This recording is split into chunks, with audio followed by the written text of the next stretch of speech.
이 회사는 올해 초에 전체적으로 시장이 하락을 하는 가운데 매출이 나빠지고 실적이 악화될 게 우려돼서 주가가 같이 빠졌는데 주가가 실적 발표 이후에 급등했거든요. 근데 급등한 수준이 어떤 수준까지 회복을 했냐면 중장기 추세를 회복하는 수준까지. 결국 이 AI 시대, 이 AI 에이전트에서 의미 있는 실적 성장을 보이느냐, 이게 또 핵심일 거란 말이죠. 지금 중장기 추세를 상실하지 않고 있는 기업들 보면 IBM, 팔란티어는 제가 또 얼마 전에 말씀드렸던 SAP라는 회사도 마찬가지죠. 이런 회사들의 공통점이 뭡니까?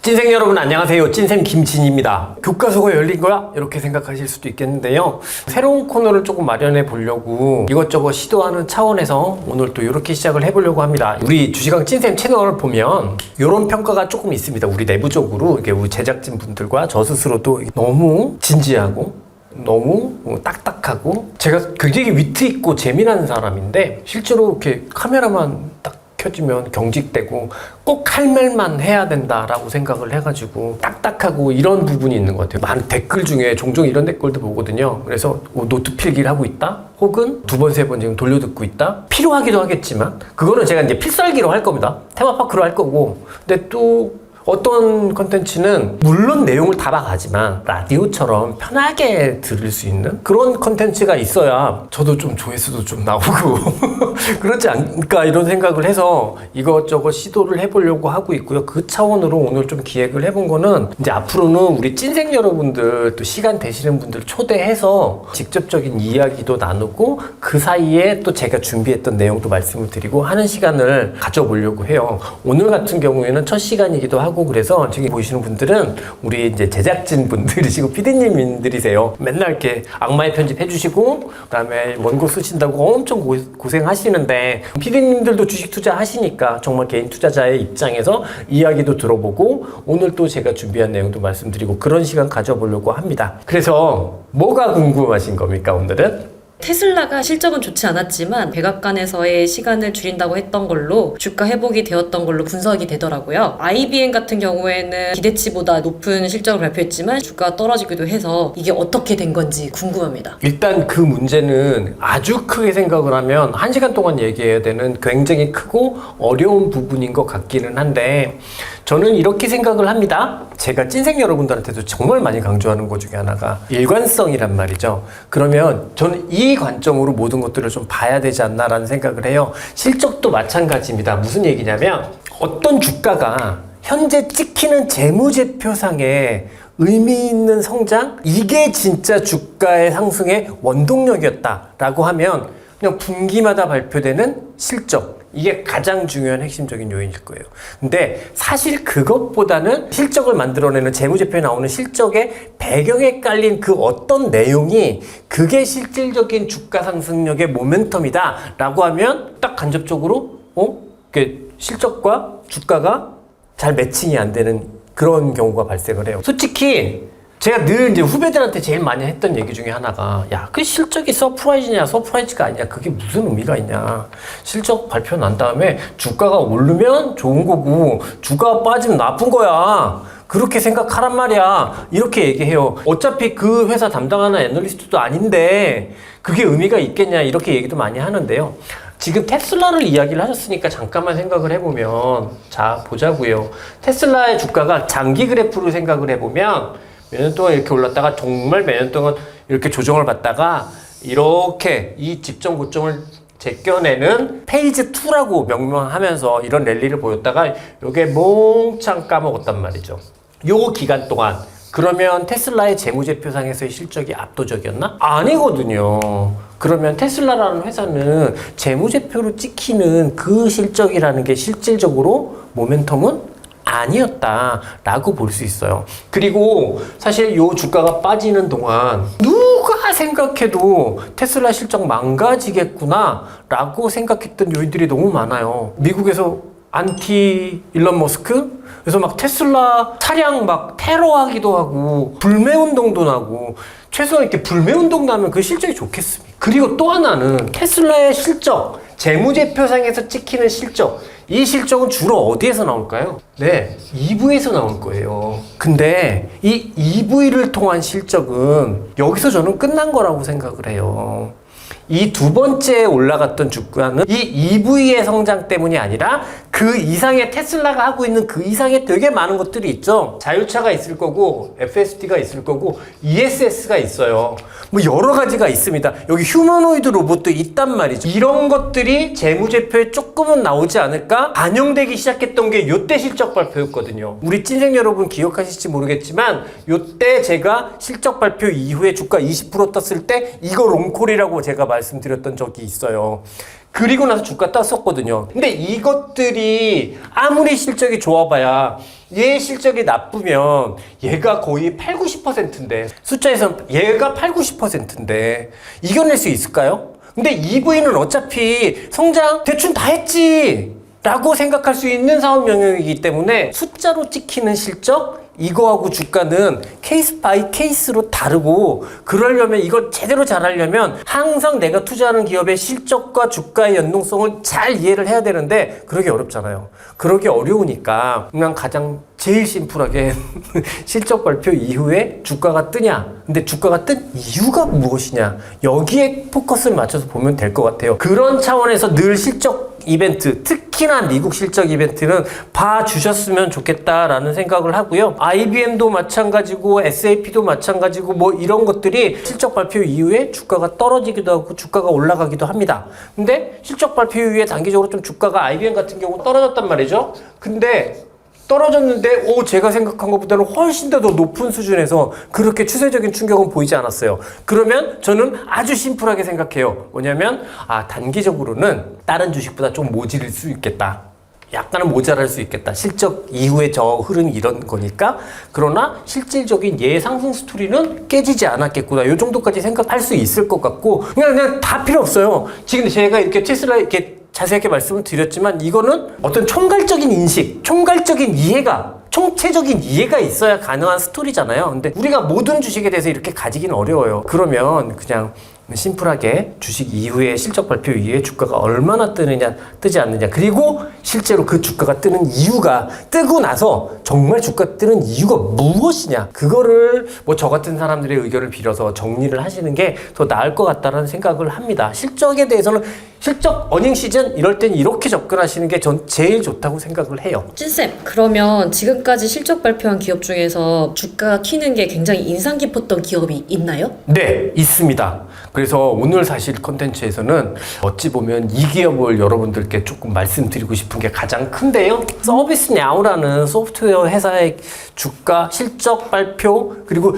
지금까지 있었던 이번 주에 계속 이제 실적 발표가 나올 텐데 지금까지 있었던 어닝에서는 가장 인상적인 변화 주가뿐만 아니라 그 내용적으로도 인상적인 변화를 보인 게 이 서비스나우인 것 같아서 이 회사에 대해서 조금 말씀을 드려보고 싶어요. 뭐 아시는 분도 계시겠지만 이 회사가 뭐 하는 회사냐라고 생각을 하면 그냥 챗 GPT에 쳐보세요. 그러면 압니다. 일반적으로 이야기되고 있는 거는 IT 서비스 관리를 위한 디지털 워크플로우를 자동으로 해주는 소프트웨어 기업이다. 특히 SaaS라고 해서 클라우드를 통해서 클라우드 서비스를 통해서 소프트웨어를 서비스하는 회사다 이렇게 알려져 있는데 그냥 쉽게 이런 겁니다. 이 회사가 하고 있는 일이 한데 크게는 4개거든요. 첫 번째가 IT를 위한 워크플로우가 하나 있고요. 그 다음에 직원 관리를 위한 워크플로우가 있고 고객 관리를 위한 워크플로우가 있고 보안 관리를 위한 워크플로우 요 4종류의 서비스를 하는데 쉽게는 그냥 일을 하는데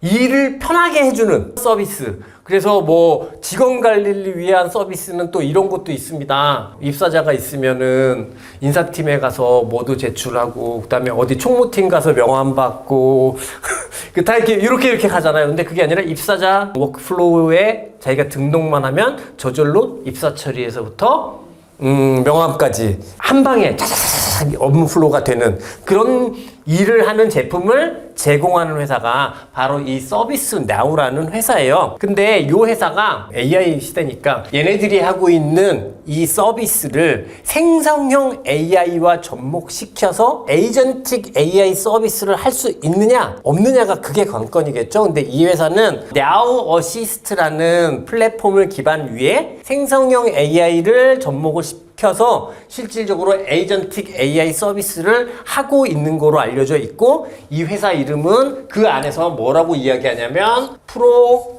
플러스 서비스라고 이야기를 하고 있습니다. 근데 요런 정도가 기본적으로 이제 서비스 나우가 이런 일을 하는 회사구나, 요 정도의 이제 개요 정도가 될 텐데요. 그렇기 때문에 이 회사는 이제 굉장히 전 세계적으로 고객들이 엄청 많겠죠. 근데 고객들이 많은데 그 고객 중에는 정부도 있어요. 정부가 전체가 한 10% 정도 된다고 해요. 전체 고객의 매출의 10% 정도 되는데 공공기관, 정부도 있다고 하고, 나사가 이 서비스나우의 대표적인 고객으로 이렇게 알려져 있는 상황이란 말이죠. 이제 이 회사가 이 정도의 일을 하고 일반 기업에서부터 소위 얘기해서 대정부까지 서비스를 많이 하는 그런 소프트웨어 회사고, 에이전틱 AI 서비스까지도 하고 있는 회사다. 거기까지는 알려져 있는 상황인데, 우리가 핵심적으로 보자고 했었던 이유 중에 하나가, 이거는 에이전틱 AI에서 승부가 나느냐 안 나느냐는 결국은 기업에 달린 부분이라고 그동안 제가 몇 번 강조를 드렸었어요. 에이전트 서비스를 하지만 그 서비스가 매출이 잘 안 나고 기업의 가치를 끌어당기지 못하면 의미가 없는 거예요. 지금부터는 실질적으로 AI 소비를 누가 잘 시키느냐의 싸움이기 때문에 기업 역량의 문제이거든요. 근데 이 회사 같은 경우가 주가가 많이 빠졌어요. 이제 쭉 랠리를 보이다가 올해 내 굉장히 많이 빠졌거든요. 이유가 뭐냐면 이 회사는 이제 정부 매출이 10%가 있잖아요. 근데 우리 앞서 잠깐 봤던 일론 머스크의 도지 부서, 정부 효율화를 하겠다고 한 거지 않습니까? 정부 효율화를 하겠다고 하니, 그러니 이렇게 정부 기관의 IT 서비스를 하는 회사 같은 경우에는 정부 분야에서 이건 서비스 좀 끊고 이건 좀 끊고 이렇게 할 거라고 이런 걱정이 들었고, 그런 걱정이 들었기 때문에 2월 달 내에 주가의 하락이 굉장히 컸었고, 실질적으로 중장기 상승 추세 자체가 상실되는 수준까지 주가가 빠졌었단 말이죠. 근데 제가 이번 실적에서 가장 유의미한 기업이 이 서비스나우라고 말씀드리는 이유는, 이번 실적을 딱 발표를 했더니 어떤 내용이 있었냐면, 앞서 봤던 이 공공 분야의 매출이 줄어들 거라고 우리 예상하고 있었잖아요. 그게 걱정스러웠잖아요. 근데 이 공공 분야의 매출이 30%가 증가를 했습니다. 그리고 고객들 중에서 신규 고객이 정부 분야에서만 관공서가 6개가 신규 고객으로 유입됐다고 밝혔어요. 뭐야? 첫 번째 드는 생각. 도지부서 때문에 대정부의 IT 지출이 줄어들 것 같고, 그래서 이 회사가 힘들 것 같아서 주가가 빠졌는데, 그게 아닌 거로 실적이 확인이 된 거죠. 그게 이제 첫 번째였던 것 같고, 그 다음이 뭐냐면 결국은 AI 에이전트, 이 AI 에이전트에서 결국 이 AI 시대, 이 AI 에이전트에서 의미 있는 실적 성장을 보이느냐, 이게 또 핵심일 거란 말이죠. 예를 들어서 보자면 세일즈포스 같은 경우 에이전트 포스라는 AI 에이전트 서비스를 하고 있지만 주가가 계속 빠져요. 이쪽에서 실적이 안 나오기 때문이죠. 그런데 이번 실적 발표를 했더니 앞서 이 AI 에이전트 서비스를 프로 플러스라고 이 서비스 나오는 명명한다고 했잖아요. 요게 YOY 기준으로 해서 작년 동기 대비해 4배가 성장을 했어요. 그럼 정리를 해볼게요. 서비스나우라는 되게 글로벌한 소프트웨어 기업이 있는데, 이 회사는 올해 초에 전체적으로 시장이 하락을 하는 가운데 매출이 나빠지고 실적이 악화될 게 우려돼서 주가가 같이 빠졌는데, 실적이 악화될 거라고 우려됐던 포인트 중에 하나인 이 대정부 분야가 오히려 더 성장을 했고, 근데 이게 그냥 기존에 있었던 레가시 소프트웨어의 성장을 통해서 실적이 성장한 게 아니라 AI 에이전트라고 하는 프로플러스의 실적 성장을 기반으로 해서 실적이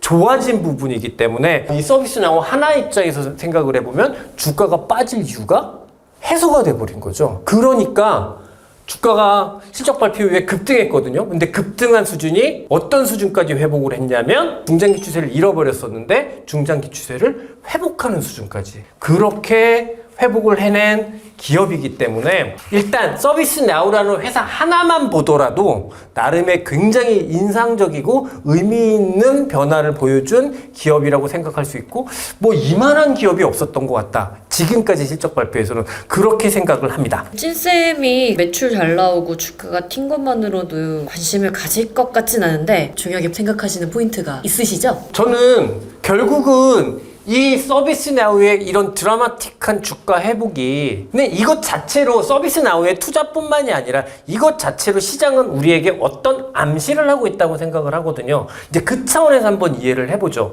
첫 번째, 우리가 그동안 주도주 찾기를 계속 하고 있었어요. 근데 그 주도주 찾기의 첫 번째 그냥 가장 쉬운 어프로치 방법, 주가가 안 빠지는 기업을 중심으로 쳐다보는 거였어요. 근데 서비스나우는 거기에 해당하지 않았단 말이에요. 많이 빠졌기 때문에. 근데 앞서 봤듯이 제가 그래프로 보여드렸듯이 드라마틱하게 중장기 추세로 회복하는 모습을 보였거든요. 그러면 첫 번째 뭐죠? 똑같다라는 거죠. 이제 안 빠진 종목과 동일선상에서 같은 선상에서 볼 수 있는 종목이 하나 더 늘었다라는 거죠. 근데 그 기업이 어떤 기업이에요? 소프트웨어 기업인 거죠.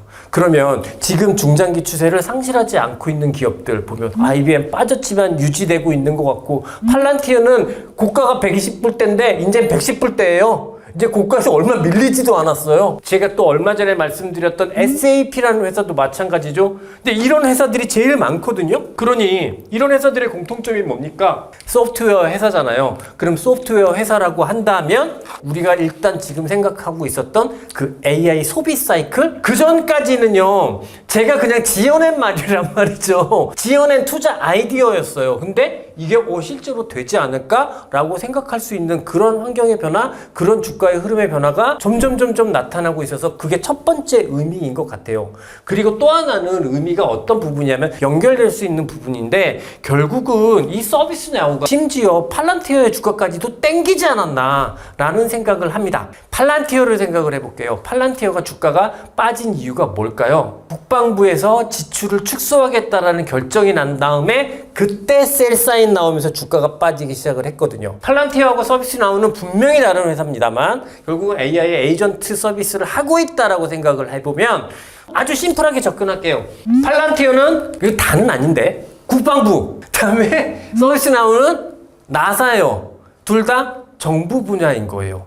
근데 서비스나우에서 뭘 확인시켜 준 거죠? 정부 분야가 실질적으로 도지 부서 때문에 IT를 지출한다고 하더라도 실제로 각 정부 분야의 업무 효율을 높여주는 AI 서비스 같은 경우에는 실제로 매출이 나온다는 것을 확인시켜 준 거잖아요. 그 입장에서 생각을 해보면 팔란티어도 국방부뿐만이 아니라 굉장히 많은 대정부들과 일을 하고 있는 회사인데 이 회사도 결국은 우리의 서비스는 실질적으로 업무의 효율을 더 높여주는 서비스이기 때문에 팔란티어도 나쁘지 않을 것 같다라는 생각을 저만 할까요? 다 할 수 있는 제가 늘 많이 말씀을 드리지만 제가 생각할 정도면요 그거는 남들도 다 하는 거예요. 그래서 이 정도의 논리 전개는 충분히 누구나 다 할 수 있는 논리 전개였던 것 같고 그래서 의외로 서비스나우 실적 발표 이후에 팔란티어도 빠르게 상승 전환하면서 제가 이제 얼마 전에 팔란티어 포트폴리오 조정 이 얘기하면서 이 회사는 심지어 롱사인 나온 것 같다 이렇게까지도 말씀을 드렸는데 그냥 이건 제 추측이고 누구에게 공인된 이야기는 아니지만 사실 서비스나우가 팔란티어의 상승을 유발시켰다 이렇게 생각할 수 있는 거죠. 그러니 정리를 해보자고 하면 우선 우리가 머릿속으로만 상상하던 AI 소비 사이클, 결국 AI 에이전트, AI 소비 사이클이 실제로 조금씩 더 구체화되고 있어요. 그걸 확인시켜 준 게 나우의 실적이었고 나우의 주가였습니다. 이 나우의 실적을 통해서 가장 안 빠졌던 팔란티어가 왜 안 빠졌는지도 간접적으로 설명하고 왜 상승 전환하는지도 간접적으로 설명해주고 있는 것 같아요. 이 회사 하나가 지금 미국 시장에 한 일이 얼마나 많아요. 준시사점이 많단 말이죠. 그래서 저는 이번 같은 경우 가장 의미 있는 실적을 보여주고 시사점을 많이 보여준 게 서비스나우의 실적이지 않나. 그래서 서비스나우라는 회사를 주목해 봐야 하지 않나 라고 말씀을 드리고 싶고 근데 사실 서비스나우 하나만 그랬으면 제가 또 반신반의했을 텐데 일전에 한번 말씀드린 SAP도 똑같은 형태를 보여줬단 말이죠. 그러니 우리가 머릿속에만 생각했던 이 AI 소비 사이클을 조금 조금은 더 구체화시켜서 조금은 더 희망을 가지고 바라볼 필요가 있지 않나 이런 생각을 하게 됩니다. 예전에 M7이 주도한 AI 투자 사이클보다는 소규모 기업들이 많은 것 같은데요. 그럼 제가 많이 투자하고 있는 M7 같은 기존 AI 투자 사이클 중심에 있던 기업들은 어떻게 될까요? 계속 가지고 있어야 될까요? 우선은 이걸 너무 단절시켜서 보면 안 된다는 생각이 처음이에요. 야, 투자가 끝났어. 그럼 앞으로 투자를 하나도 안 해. 그리고 이제 소비만 해. 아니죠. 그런 일들은 존재하지 않아요. 그러니까 투자는 계속해서 이루어질 겁니다. 근데 대부분의 경우 주가라는 것이 보면 그 미래 투자가 어떻게 진행될 때까지를 앞으로 다 반영해서 이렇게 주가는 선반영해서 이렇게 폭발적인 상승을 보이는 거잖아요. 그 측면에서 보면 AI 투자 사이클에서 특히 그거에서 가장 핵심적으로 수혜를 받았던 산업이 뭘까요? 반도체예요. 이 반도체 같은 경우에는 우리가 조금은 앞으로는 평가절하할 필요가 있을 것 같아요.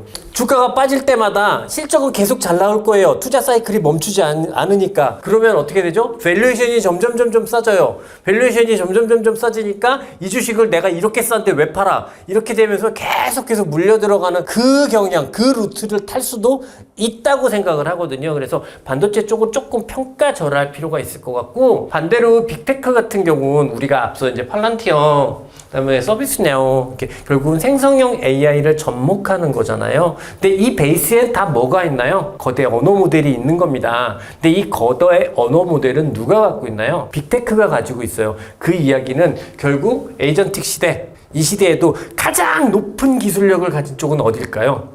빅테크라고 할 수밖에 없어요. 그러니 빅테크는 소비 사이클에서도 상당 부분 노출되어 있는 포인트가 더 크다라고 볼 수 있겠죠. 물론 팔란티어나 서비스나우의 시가총액이 결코 작은 회사들은 아닙니다만 그래도 이제 마이크로소프트나 아마존보다 시가총액이 크진 않잖아요. 그러니 이 에이전트 AI를 통해서 기업의 체질을 바꾸고 기업을 성장시키는 부분에 있어서 생각을 해보면 빅테크가 조금은 둔해질 수 있겠죠. 그것 때문에 빅테크가 이전처럼 굉장히 압도적인 퍼포먼스는 안 보일 가능성이 51%? 51%면 대단한데 그 정도라고 생각하고 요 정도 감을 가지고 있고, 우리는 그러니 새로운 사이클이라고 하면은 너무 과거에 얽매여서 투자 사이클과 소비 사이클, 아직 뭐 솔직히 소비 사이클이 왔다고 이렇게 단정지어서 얘기할 수는 없지만 소비 사이클이 온다고 했을 때 너무 앞 사이클의 흐름의 관성에 따라서 앞에 사이클에 있었던 종목에 집중하지 않으셨으면 좋겠고, 지금은 오히려 이렇게 새로운 종목들을 발굴해 나가는 게 더 중요한 상황이다. 그런 시점이다. 이렇게 말씀드리고 싶어요. 그러면 찐쌤, 서비스나우 지금 사면 될까요? 사면 되죠. 사면 됩니다. 이 정도의 논리를 제공을 했고 이 정도의 어프로치가 됐다면 사면 됩니다. 사는 게 주저할 이유는 없다고 생각합니다. 그리고 우리가 생각과 다르게 잘못되잖아요? 그럼 팔면 돼요.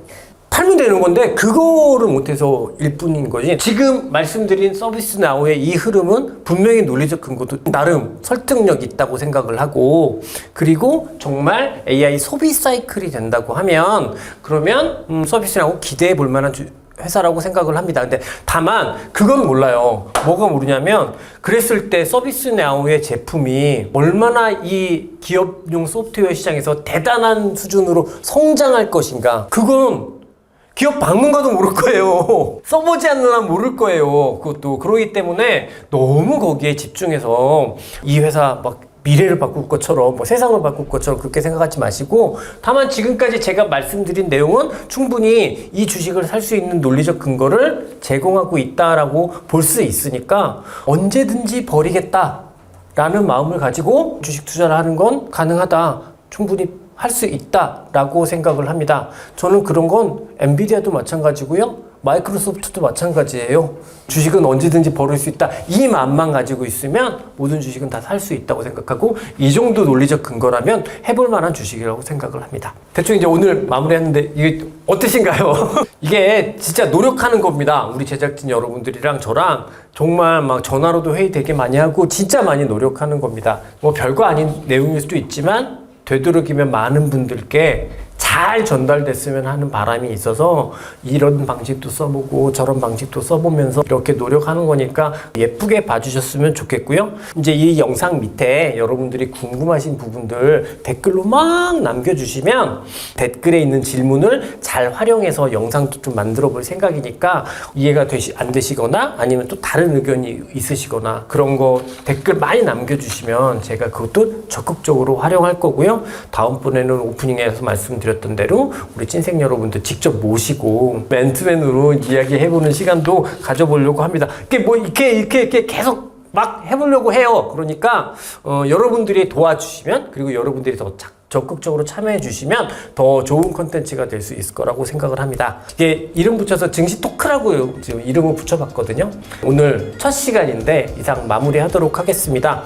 늘 말씀드리지만 오늘의 내용이 여러분의 투자에 조금이나마 도움이 됐으면 좋겠고요. 저는 늘 여러분들을 응원합니다. 그러면 찐생 여러분 오늘도 화이팅입니다.